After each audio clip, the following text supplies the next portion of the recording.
Reality Omnipresent, from the book The Life Divine by Sri Aurobindo, written way back in 1914. Reality Omnipresent. If one knows him as Brahman, the non-being, he becomes merely the non-existent. If one knows that Brahman is, then he knows as real in existence. Since then, we admit both the claim of the pure spirit to manifest in us in its absolute freedom and the claim of the universal matter to be the mold and condition of our manifestation.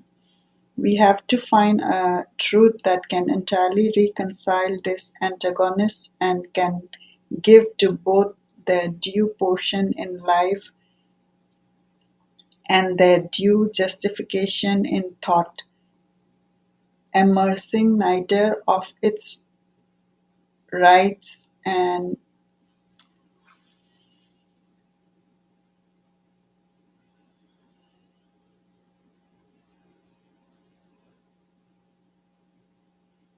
immersing neither of its rights, denying in neither the sovereign truth from which even its errors, even the exclusiveness of its exaggerations draw so constant a strength.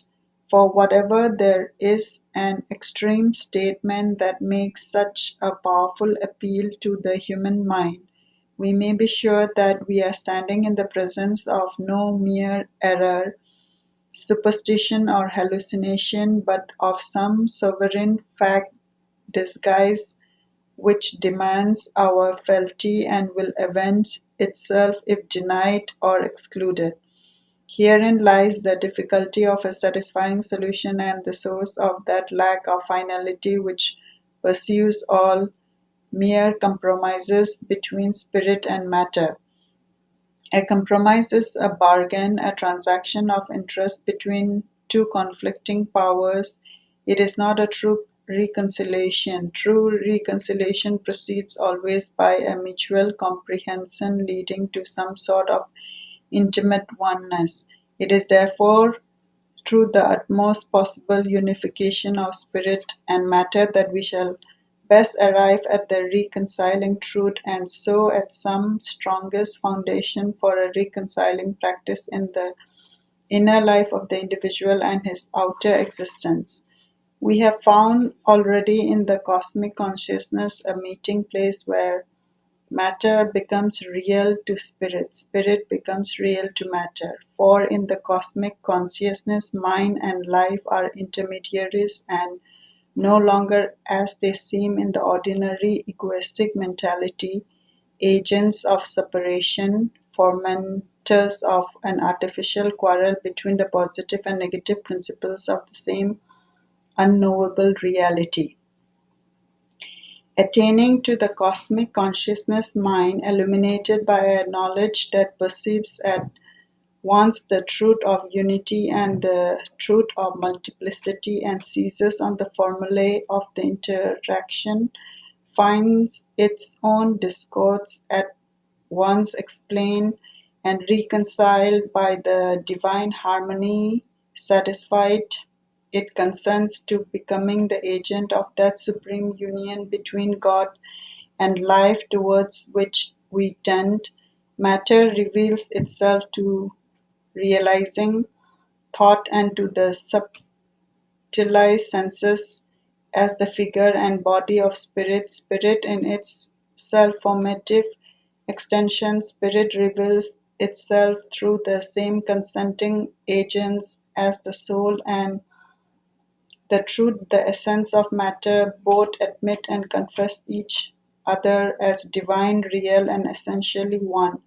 Mind and life are disclosed in that illumination as at once figures and instruments of the supreme conscious being by which it extends and houses itself in material form and in that form unveil itself to its multiple centers of consciousness Mind attains its self-fulfillment when it becomes a pure mirror of the truth of being which expresses itself in the symbols of the universe. Life, when it consciously lends its energies to the perfect self figuration of the divine in ever new form and activities of the universal existence. In the light of this conception, we can perceive that possibility of a divine life for men in the world, which will at once justify science by disclosing a living sense and intelligible aim for the cosmic and the terrestrial evolution, and realized by the transfiguration of the human soul into the divine, the great ideal dream of all high religions. But what then of that silent self, inactive, pure self, existent self enjoying, which presented itself to us as the abiding justification of the ascetic? Here also harmony and not irreconcilable opposition must be the illuminative truth. The silent and the active Brahman are not different, opposite, and irreconcilable entities, the one denying, the other affirming a cosmic illusion. They are one Brahman in two aspects, positive and negative, and each is necessary to the other. It is out of this silence that the word which creates the worlds forever proceeds, for the word expresses that which is self hidden in the silence. It is an eternal passivity which makes possible the perfect freedom and omnipotence of an eternal divine activity in innumerable cosmic systems. For the becomings of that activity derive their energies and their illimitable potency of variation and harmony from the impartial support of the immutable being, its consent to its infinite fecundity of its own dynamic nature. Man too becomes perfect only when he has found within himself the absolute calm and passivity of the Brahman, and supports by it with the same divine tolerance and the same divine bliss, a free and inexhaustible activity. Those who have thus possessed a calm within can perceive always welling out from its silence the perennial supply of energies that work in the universe. It is therefore the truth of the silence to say that it is in its nature a rejection of the cosmic activity. The apparent incompatibility of the two states is an error of the limited mind, which, accustomed to transcend opposition of affirmation and denial, and passing suddenly from one pole to another, is unable to conceive of a comprehensive consciousness vast and strong enough to include both in a simultaneous embrace. The silence does not reject the world, it sustains it, or rather, it supports with an equal impartiality the activity and the withdrawal from the activity, and approves also the reconciliation by which the soul remains free and still even when it lends itself to all action. But still, there is the absolute withdrawal. There is the non-being. Out of the non-being, says the ancient scripture, being appeared, then into the non-being it must surely sink again. If the infinite, indiscriminate existence permit all possibilities of discrimination and multiple realization, does not the non-being at least a primal state and sole constant reality negate and reject all possibility of a real universe? The nihil of certain Buddhist school would be would then be the true ascetic solution, The self, like the ego, would be only an ideative formation by an illusory phenomenal consciousness.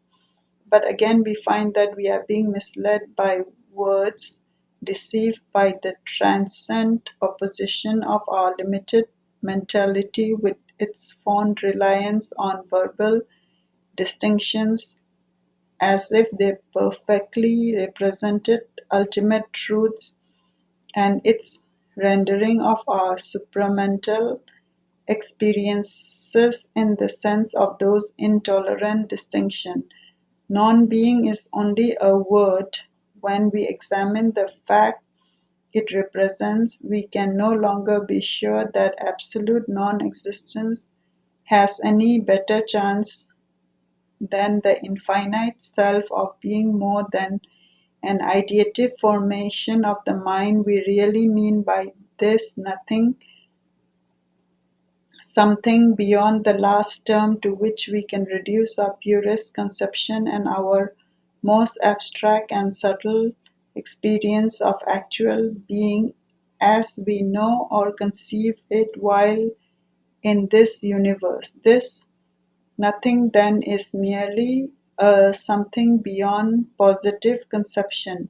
We erect a fiction of nothingness in order to overpass by the method of total exclusion all that we can know and consciously are.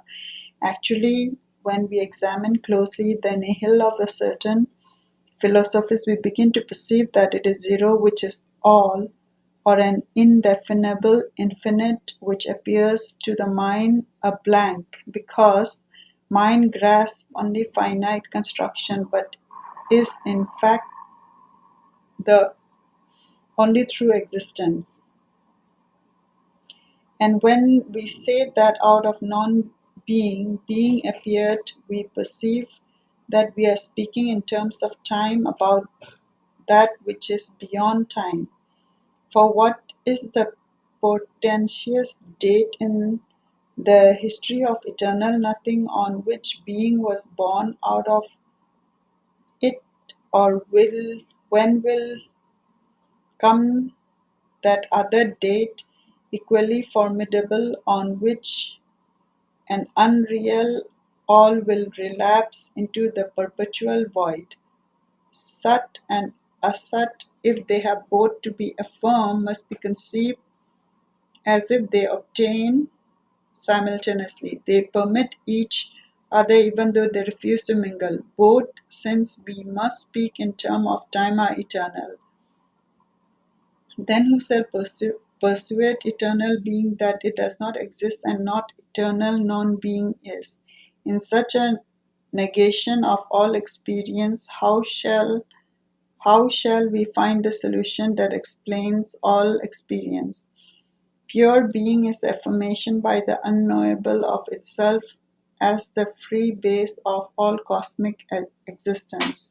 We give the name of the non-being to a contrary affirmation of its freedom from all cosmic existence, freedom, that is to say, from all positive terms of actual existence which consciousness in the universe can formulate to itself, even from the most abstract, even from the most transcendent. It does not deny them as a real expression of itself, but it denies its limitation by all expression or any expression whatsoever. The non being permits the being, even as the silence permits the activity. By this simultaneous negation and affirmation, not mutually destructive but complementary to each other, like all contraries, the simultaneous awareness of conscious self being as a reality and the unknowable beyond as the same reality becomes realizable to the awakened human soul. That was it possible for the Buddha to attain the state of nirvana and yet act puissantly in the world, impersonal in his inner consciousness, in his action, the most powerful personality that we know of as having lived and produced results upon earth. When we ponder on these things, we begin to perceive how feeble is their self-assertive violence, and how confusing is their misleading distinctness are the words that we use. We begin also to perceive that the limitation we impose on the Brahman arise from a narrowness of experience in the individual mind, which concentrates itself on one aspect of the unknowable and proceeds forward to deny or disparage all the rest. We tend always to translate too rigidly what we can conceive or know of the absolute into the term of our own particular relativity. We affirm the one and identical by passionately discriminating and asserting the egoism of our own opinions and partial experiences against the opinions and partial experiences of others. It is wiser to wait, to learn, to grow, and since we are obliged for the sake of our self perfection to speak of these things which no human speech can express, to search for the widest, the most flexible, the most Catholic affirmation possible, and found on it the largest and most comprehensive harmony. We recognize then that it is possible for the consciousness in the individual to enter in a state in which relative existence appears to be dissolved, and even self seems to be an inadequate conception. It is possible to pass into a silence beyond the silence. But this is not the whole of our ultimate experience, nor the single and all excluding truth, for we find that this nirvana, the self extinction, while it gives an absolute peace and freedom to the soul within, is yet consistent in practice with the desireless but effective action without. This possibility of an entire motionless impersonality and void calm within, doing outwardly the works of the eternal verities, love, truth, and righteousness, was perhaps the real gist of the Buddha's teaching. This superiority to ego and to the chain of personal workings and to the identification with mutable form and idea, not the petty ideal of an escape from the trouble and suffering of the physical birth. In any case, as the perfect man would combine in himself the silence and activity, so also would the complete conscious soul reach back to the absolute freedom of the non being without therefore losing its hold on existence and the universe. It would then reproduce in itself perpetually the eternal miracle of the divine existence in the universe, yet always beyond it and even as it were beyond itself. The opposite experience could only be a concentration of mentality in the individual upon non existence, with the result of an oblivion and personal withdrawal from a cosmic activity, still and always proceeding with the consciousness of the eternal being. Thus, after reconciling spirit and matter in the cosmic consciousness, we perceive the reconciliation in the transcendental consciousness of the final assertion of all and its negation. We discover that all affirmation are assertions of status or activity in the unknowable. All the corresponding negations are assertions of freedom both from and in the status or activity. The unknowable is something to us supreme, wonderful, and ineffable, which continually formulates itself to our consciousness and continually escape from the formulation it has made.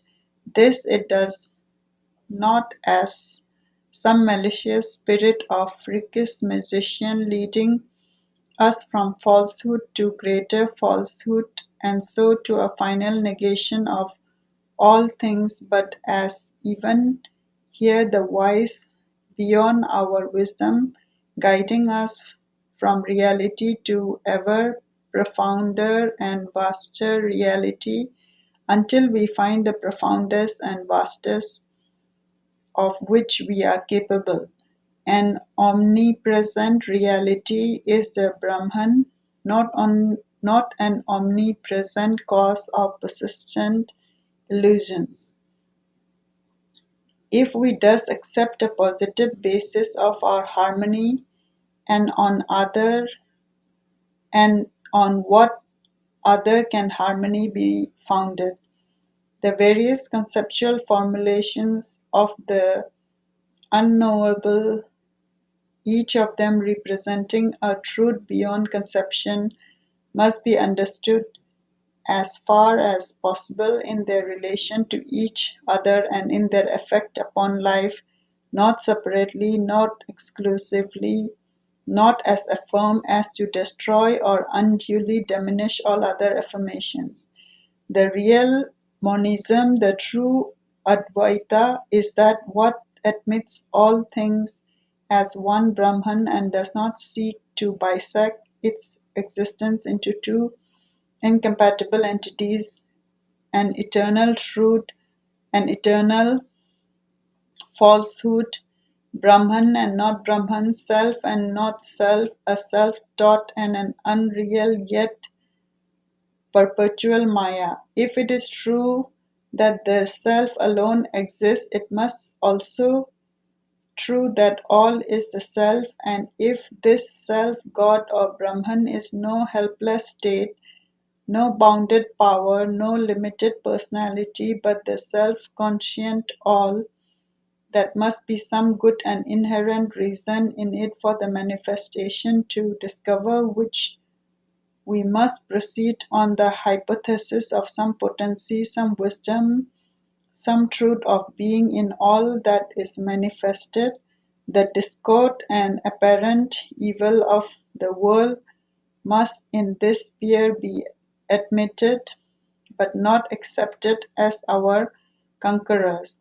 The deepest instinct of humanity seeks always and seeks wisely wisdom as the last word of the universal manifestation, not an eternal mockery and illusion, a secret and finally triumphant good, not an all creative and invisible evil, an ultimate victory and fulfillment, not the disappointed recoil of the soul from its great adventure. For we cannot suppose that the soul entity is compelled by something outside or outside than itself, since no such thing exists. Nor can we suppose that it submits unwillingly to something partial within itself which is hostile to its whole being, denied by it and yet too strong for it would be only to erect in other language the same contradiction of an all and something other than the all. Even if we say that the universe exists merely because the self is its absolute impartiality tolerates all things alike, viewing with indifference all actualities and all possibilities, yet is there something that wills the manifestation and supports it, and this cannot be something other than the all Brahman is indivisible in all things, and whatever is will in the world has been ultimately willed by the Brahman. It is only our relative consciousness, alarmed or baffled by the phenomena of evil, ignorance, and pain in the cosmos, that seeks to deliver the Brahman from responsibility for itself and its working by erecting some opposite principle, Maya or Mara, conscious devil or self existent principle of evil, there is one Lord and self, and the many are only his representations and becoming. If then the world is a dream or an illusion or a mistake, it is a dream originated and willed by the self in its totality, and not only originated and willed but supported and perpetually entertained. Moreover, it is a dream existing in a reality and the stuff of which it is made, in which reality for Brahman must be the material of the world as well as its base and continent. If the goal of which the vessel is made is real, how shall we suppose that the vessel itself is a mirage? We see that these words, dream, illusion, are tricks of speech, habits of our relative consciousness. They represent a certain truth, even a great truth, but they also misrepresent it. Just as non-being turns out to be other than mere nullity, so the cosmic dream turns out to be other than mere phantasm and hallucination of the mind. Phenomenon is not phantasm, phenomenon is a substantial form of the truth. We start then with the conception of an omnipresent reality, of which neither the non-being at the one end nor the universe at the other are negation that annul, they are rather different state of the reality. Obverse and reverse affirmation, the highest experience of this reality in the universe shows it to be not only a conscious existence but a supreme intelligence and force and a self-existent bliss, and beyond the universe it is still some other unknowable existence, some utter and ineffable bliss. Therefore, we are justified in supposing that even the dualities of the universe, which interpreted not as now by our sensational and partial conception, but by our liberated intelligence and experience, will be also resolved into those highest terms. While we still labor under the stress of the dualities, this perception must no doubt constantly support itself on an act of faith, but a faith which the highest reason, the widest and most patient reflection do not deny, but rather affirm. This creed is given indeed to humanity to support it on its journey until it arrives at a stage of development when faith will be turned into knowledge and perfect experience, and wisdom will be justified of her works.